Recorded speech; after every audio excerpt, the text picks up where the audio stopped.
Magandang araw mga kabi. So for today's video, mag-update lang tayo sa mga kalapati natin at magpaparonda lang si Boston Ying ng mga kalapati. So bali pinalitan na rin ni Boston Ying yung kapares ng ating 6 overall champion. So si Tatang Falcon. So bali ayaw kasing pumares nung ipinares natin. So sayang kasi maganda pa naman yung bloodline nun. So gusto ko pa sana makapagpalabas ng bloodline nun. Kaso meron talagang kalapati na namimili ng kapares. So nakalbo na kasi yung ipaparis natin na yung kay Tatang. So siguro sa katagalan na ayaw niya nga pumaris. Kaya ngayon ang ginawa natin, pinapalitan ko na ng kaparis kay Boston Ying. So kayo magpaparonda kayo si Boston Ying at i-update ko rin kayo dun sa bagong kaparis nung kalapati natin na si Tatang Falcon, yung 6 overall champion natin. So update muna tayo dito at susum ko muna isa-isa itong mga kalapati natin. So mukhang okay naman no, nakita nyo naman siguro. Ayan, so kaso iba, palugo na yung iba. Ayan, makita nyo, ayan, nagpalugo na yan mga kabi. Nakita nyo naman siguro sa balahibo. Talaga nag-aalis na sila ng balahibo o paangat na, ayan, no. So, papalit na to ng balahibo mga kabi. Ayan, mga pang south natin to. So, dapat mga 2 weeks na lang sana. Start na ng training nito, yung mga pang south natin. Kaso nga, 2 weeks nga, maantala yung ating NDR kasi nga inaayos pa nila yung mga gusot nila o yung mga problema sa mga club namin dito sa lugar namin. So alam niyo naman maraming issue na nangyari dito na naikwento ko sa previous video natin. So wag na natin pag-usapan yun. At update ko lang kayo dito sa mga kalapati natin no. So merong iba ito katulad nito medyo patapos na siguro sa paglulugon to no.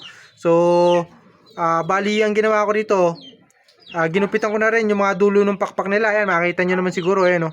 So kaso hindi pa tayo nagbubunot kasi nga na-delay nga yung ating NDR. So hindi pa tuloy yung NDR natin. So masyado tayo maaga. Pero okay lang din sana yun. Kaso syempre tayo nag-aabang tayo. Para naman hindi masyadong maaga yung pagbunot natin. Baka abutan ulit ng pangalawang paglugo nila. Ayan. So nakita nyo. Ito yung isa. Ayan. So rumoronda na pala mga kabi, mga ating mga pang MacArthur. Lahat ng pang MacArthur natin rumoronda na yung 4. Ito, isa. Yun, 2. Rumoronda na yung mga kabi. Ito pa isa. Ayan. Isang blue bar. Ito pala isang blue bar. Ito. Isang blue bar. So bali 2 blue bar. 2 checkered dyan mga kabi. Ayun, yung blue bar na yan. Saka ito. So itong checkered na to, saka checkered na to. So magkapatid yung 2 checkered, magkapatid yung 2 blue bar. So yan yung mga pang MacArthur natin. So ito mga pang south natin to, lahat nito pang south natin. Ayan. So maliban dito sa 2 choco na to na pang norte natin, ito yung 2 norte natin.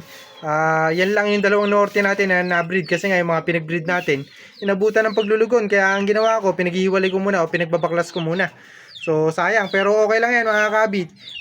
Maganda naman yung na-breed natin yung south at umabot naman siguro. Sana umabot kasi nga na-delay naman na yung pang MacArthur natin, na-delay na yung NDR natin. Ayan. So kailangan dire-diretso na to mga kabi para makakahabol pa yung ating mga batang pang MacArthur. Ayan, 4 kasi yung bata natin na pang MacArthur. Kapag ito yung training agad to, hindi makakauwi to mga kabi. So sayang, sing-sing pa lang mga kabi, medyo mahal na kasi. Ayan, so sayang kasi kapag na-training agad sa club to mga kabi, for sure mawawala to. Siguro mga nasa 80% yung pagkawala nila. Kasi nga mga kabi, mga bata pa masyado. Tapos kumbaga hindi pa, kulang pa sa training o kondisyon. Ayan, yung mga pang MacArthur natin, nakita nyo naman siguro. Ayan, so magpaparonda na si Boston Ying, kaya papahuli ko na sa kanya. At i-update ko kayo dun sa 2 natin na pinagpaparis ngayon. So ito yung kalbayog natin. Ito na yung pinaris natin dito kay Tatang. Kay Tatang overall champion. Ayan Ayan, so ito na yung blue bar natin, si Kalbayog. Tapos NDR to, multiple pooling na NDR. Kaso sa south na siya natuloy o nakatapos ng race. So sa NDR mga kabi, hindi pa nga siya nakakatapos ng race. Kumbaga may final lap lang ata yung inabot nito mga kabi. So tumaay pa kanina. Na-stress siguro siya kasi nga kapaparis lang natin dito sa blue bar natin Ayan. So saktong-sakto to mga kabi. Kapag nagparis na sila, tapos na siguro maglugon tong blue bar natin kasi medyo palugo na kasi to nakita nyo naman siguro yung itsura.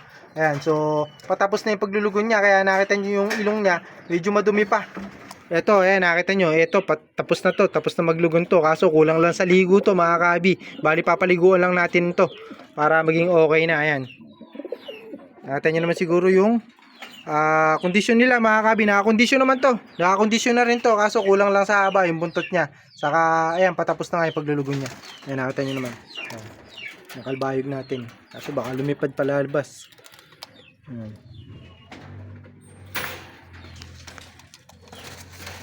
So paparonda na tayo mga kabi. Ito muna yung pagpaparisin natin. At kapag ayaw din na itong pumaris, yung Santa Ana ang ipaparis natin o yung anak niya. So nandito pala yung anak niya mga kabi. Pakita ko sa inyo.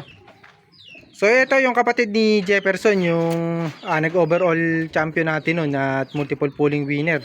Maraming sa pooling pa lang mga kabi, libo na yung hinakot nung kapatid nito, yung pool brother nito na anak din nung 6 overall natin, si Tatang. Ayan. So bali ito kapatid to na buo. Yan, kaso checkered siya. So hen naman to mga kabi, pwede natin iparis to. So ito yung pinagpipilian ko ngayon kung ayaw nga pumaris nito, ito. Ayan, so si Santa Ana. Ayan, so ito nakapag-anak na sa atin to nung nakaraan na finisher o yung clacker ata natin ng last lap. So ay hindi pala, nakapahiram pala yun yung breeder natin ng nakaraang race. Ayan. So hopefully maging maganda yung ating breeding ngayon. At sana magpares na yung dalawa natin na pinagpapares. So paparonda lang tayo ng kalapate. At hinihintay ko lang to si Boston Ying na makatapos nga na mag-ayos ng kalapate. Ito yung mga panglaban natin. Ayan, so dami na ito. Puro pang south to mga kabi. Dalawa lang yung pang norte dito. Yung dalawang choco yun. Yung isang choco na yun. Sa isang choco na yun. So bali dalawang choco natin. Tatlo yung choco natin. Dalawa lang yung pang norte. Tapos yung isa pang south nga. Gandang kalapate. Natin nyo naman siguro. Madami-dami na kami yung panglaban mga kabi. Lahat na ito panglaban namin. Kaya kapag nakarating to ng nakatapos to ng training, pag entry pa lang mga kabi, libo-libo na yung gastos namin. So kaya ako ngayon mga kabi, hindi pa ako nagbebenta ng mga kalapate kasi tuloy-tuloy naman yung race. Kaya lang tayo nagbebenta ng kalapate kapag na-stock tong mga kalapate na to. So kasi gugulang to mga kabi. So kaya sa mga nagtatanong sa akin kung nagbebenta tayo, so nagbebenta lang tayo kapag nahinto yung race. So kaya kapag meron tayong inihinto na kalapate, nagkasakit, so yun pwede natin ibenta yun. Pero pagka yung nagbre-breed tayo ng pangbenta, sa ngayon wala tayong ibinibreed pa na pangbenta mga kabi. Ayan.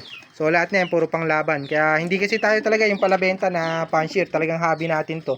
So okay lang sa atin na gumastos kahit libo-libo yung gastusin natin dito. So at least may chance tayo na mag-champion o mapag-champion ni Boston Ying. Ano masasabi mo Boston Ying? Ayan, so Champion tayo. ayan, magcha-champion na raw kami. Ayan. Ayan, so sana subaybayan nyo pa rin kami hanggang sa mag-champion kami mga kabi. Ayan, mag-champion tayo ulit. Ayan. So happy flying sa inyo. Hanggang dito na lang yung video natin at pinakita ko lang sa inyo. Ayan, paparondayin na yun ni Boston Ying. So ganyan kami magsanay ng kalapate. Tinan mo yung pakpak kayo no, baka tumusot. Ayan, so hanggang dito na lang mga kabi. God bless.